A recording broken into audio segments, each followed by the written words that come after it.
Hi, this is Mark with Fanboy TV, and we're coming to you from South by Southwest 2019 for another day of fantastic interviews.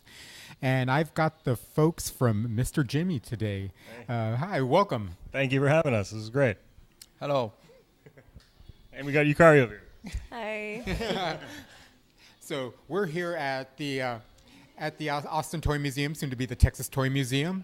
And can you tell us a little bit about the film? Oh, sure. Well, I'm Peter. I'm the director of Mr. Jimmy, and this is... Jimmy Sakurai, an actor. the star. And we've got our amazing translator here. Hi, I'm Yukari. So we're all coming together. This is the world premiere here at South by Southwest. We're really happy and honored to be here. This movie is a real labor of love for me for over 3.5 years, being so lucky to film this guy's journey. But for him, it's a much longer journey. 3.5 years is like nothing because he's been doing it for 35 years, sharing his love for Jimmy Page.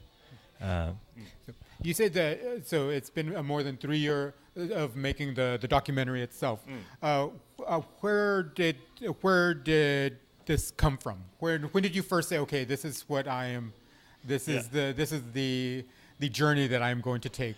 Well, I always love that question. I think for me, in a way, I kind of started making the movie when I was 15 years old because I remember I was riding to high school and a senior put in a cassette tape with Led Zeppelin 2.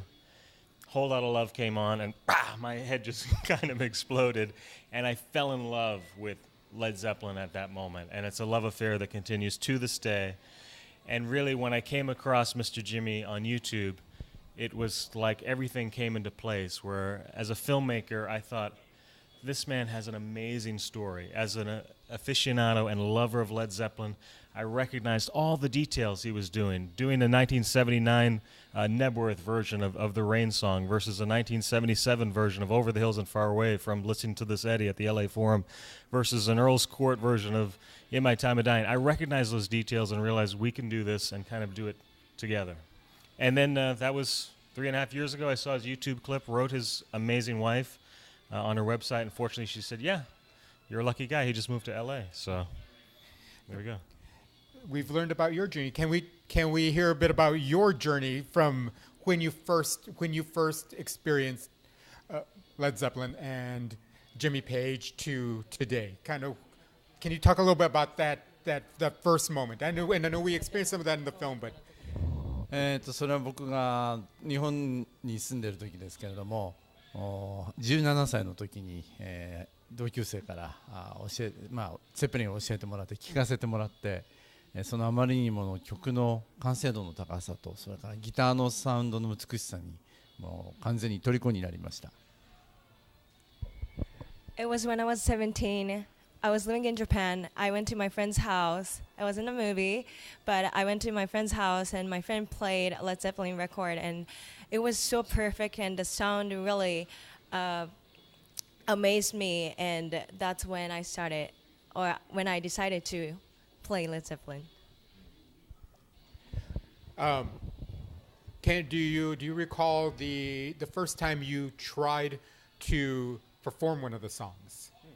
Of what that was like. The first time you picked up a guitar and started to pluck the strings and Jimmy Page's sound came out.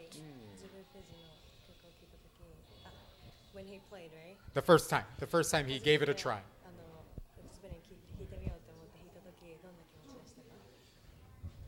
もちろん練習しなければ同じことはできないわけですけれども、ほんの少しずつ同じノートが取れるようになった時に感動しました。やっぱりでもっとそれを近づけようと思ったのが僕のその長い旅の始まりです。It's really, really hard to recreate Led Zeppelin music, especially like Jimmy Page's guitar sound. So I started like just little by little, and that's how I started. So I started like just little by little. It's been a long journey. When you decided to do this project, what was the first meeting of you two like? It was kind of amazing because I had seen Jimmy on YouTube and seen so many amazing performances from all the eras of Led Zeppelin. 79 Nebworth, back to LA Forum 1970, Blueberry Hill performance. But one thing I hadn't seen was his performance for Jimmy Page. So we came over and we were talking about Zeppelin and getting along really well. And he goes, "Well, have you seen when I played for Jimmy Page?" And I said, "What? I didn't know yet. I hadn't seen that clip." And he pulled out this DVD, and I started watching the most amazing. I already had such appreciation for what I did, but to see him perform in front of Jimmy Page was only about as far away as your camera was. And I had a heart attack just kind of imagining, oh my God, you've been doing Jimmy Page for 30 years, and then he comes in and he's only that far away. I got nervous just when he pushed play on the DVD, and he played so beautifully for Jimmy Page. And then seeing that Jimmy Page responded so positively, I realized, wow, we got to make a movie together. We got to do it. The road to making a feature that that's what a lot of people don't realize is the length of time it takes and the work it takes to make a documentary. And 3 years in the making. If you were to pick one or two moments from that time, either one, both of y'all, what are things that'll stick with you during the making of this documentary that will stick with you for till the end of your days? Oh yeah, I think the first memory was when I asked Jimmy. He brought in the guitar to play the Rain song. And he said, "This is the Harmony Sovereign. This is the same guitar, same make and model guitar that Jimmy Page recorded the 6-string part for." And he started to play, and it wasn't a tribute. It wasn't a copy.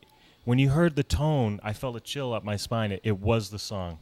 It really was the song. The amazing, beautiful composition that Jimmy Page made. And I asked Jimmy, well, because that song has a beautiful special tuning, and I said, "How long did it take you to learn it?"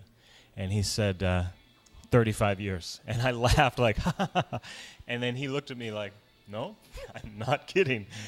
35 years. And I'm still learning. I'm still searching for one note, if I could find one new note."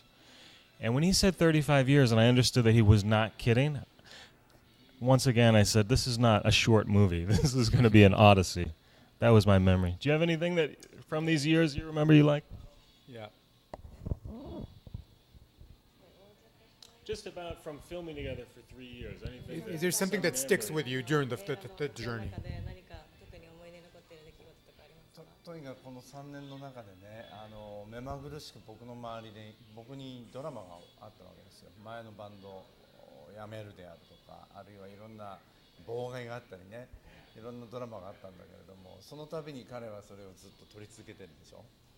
それ自体が僕にとってものすごくなんだろうな、こういい思い出になってるんだけどね。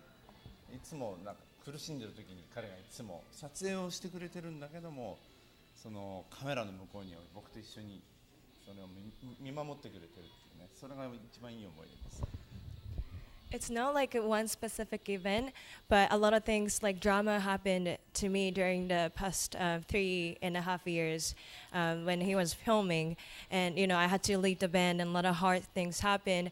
But most memorable thing was that Peter was always there, filming next to me. And it really meant a lot to me. And that's, the most memorable thing during, this process of filmmaking. And you can see that. You can feel that almost as like the camaraderie in a band. In this, you can feel that in the film with you two, and if your work filming him, and just the openness that he shows, and just it's fantastic job. And thank you for saying that. Do you feel like that this might not be the end of the journey? Might there be Mr. Jimmy 2? Maybe, perhaps. Could there be? I don't know. I hope. I mean, he's never going to stop. That's for sure. Loving Led Zeppelin, loving Jimmy Page. I really hope this is just the beginning. I mean, I hope that someone sees this movie and they understand his vision for what Mr. Jimmy can do. And, for him to take Mr. Jimmy to a higher level, that's my dream as well. I mainly just hope people really finally understand 30 years of work. And that he just continues to have the opportunity to play. And would I film him? I mean, it's always fun. I don't know. Is there a song in Jimmy Page's catalog that it might not be the most difficult to play. It might, just, is there one song that you love the most to play? Just anytime you can just sit down and play. すべての曲を演奏しててもう楽しいんですけれど、その演奏する年代のバージョンによってその難易度が高くなったり低くなったりというかするんですが、ただいつも自分を高揚させてくれるのはレッド・ゼッペリンのライブの真骨頂だったインプロバイゼーションにあふれたナンバー Dazed and Confused 30分ぐらいやる曲ね。あとはもう世界を旅することをテーマに歌ったですね The Song Remains the Same これはいつも自分を楽しくさせてくれる曲です。Okay. Every song is very fun to play, but some songs are harder than the other ones. But my favorite songs are the ones that include improvisation, such as Dazed and Confused. And I also like Song Remains the Same. It's about like traveling the world. I think those two are my favorite to play. Where can people check out the film here at South by Southwest? Yeah, we're really excited tonight. I don't know if this will be. Is this live or is this? This will be up. This will be up by the afternoon. Oh, wonderful. Okay, so tonight, the 11th at 8 p.m. at Alamo Lamar, we're going to show the movie. And then we're going to have a special musical treat afterwards. Mr. Jimmy's going to play a little bit in the theater, so that's really cool. And then on the 13th, the night of the 13th, 11:59 p.m., he's going to play a full-bore 2-hour set at the Dirty Dog? Oh, wow. Dirty Dog, right? Oh, that's going to be a show. Dirty Dog show. And then on the 14th, at the Ritz, 5:30 p.m., that's the final screening of Mr. Jimmy at the Alamo Ritz. So, yeah, we hope people come out and experience the movie on the big screen and get to see him. Really, please come out and see the show on the 13th. You're going to see the full power of what he's doing. What sort of 1970s set? Yes, 70 and 71. Kind of a mixed style, but actually early Led Zeppelin. Most powerful era for them. And the Dirty Dog is going to be a great setting for that. Yeah, and 2 hours. 2 hours. Oh, It's going to be great. okay. So, folks, don't miss that. So, thank you all so much for coming in and spending some time with us. And we'll be back with you all with some more from South by Southwest 2019.